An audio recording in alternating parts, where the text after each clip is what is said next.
কি রে আব্দুল্লাহ, তুই মেঝের উপর এমন করছিস কেন? তেলাপোকা তাড়াচ্ছিস নাকি? আরে না আপু, আমি প্র্যাকটিস করছি।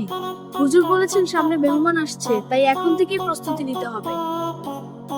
হুজুর বললেন এখন শাবান মাস, কিন্তু আমি তো বুঝলাম না শাবান মানে কি ব্যায়াম করা নাকি দৌড়াদৌড়ি করা। বাবা বাবা, একটা হেল্প করো না প্লিজ। কি হলো আমার মাদ্রাসার ছাত্রের? আবার কোনো দুষ্টুমি? শাবান মাস মানে কি? হুজুর বললেন এটা প্রস্তুতির মাস। তার মানে কি আমাদের এখন রোজার জন্য ব্যায়াম করতে হবে, বেশি বানাতে হবে? শোনো আব্দুল্লাহ, ফাইনাল ফুটবল ম্যাচের আগে খেলোয়াড়রা কি করে? ওয়ার্ম আপ করে, তাই না? হ্যাঁ, ওয়ার্ম আপ করে। রমজান হলো আমাদের ফাইনাল ম্যাচ, আর শাবান মাস বা প্র্যাকটিস করা যায়। ও, তার মানে এটা সওয়াবের ওয়ার্ম আপ। শুধু ওয়ার্ম আপ না বাবা, সাবান সব ছড়িয়ে বা। আমি জানি, তার মানে কি ভালো কাজ ছড়িয়ে দেওয়া? ডালপালা মানে গাছের ডাল? হ্যাঁ, মানে এই মাসে বেশি বেশি ভালো কাজ করে সব চারিদিকে ছড়িয়ে দেওয়া।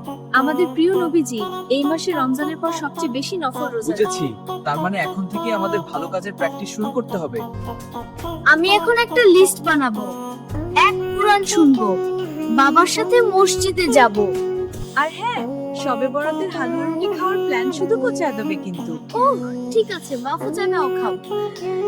বন্ধুরা, তোমরাও কি রমজানের জন্য তৈরি?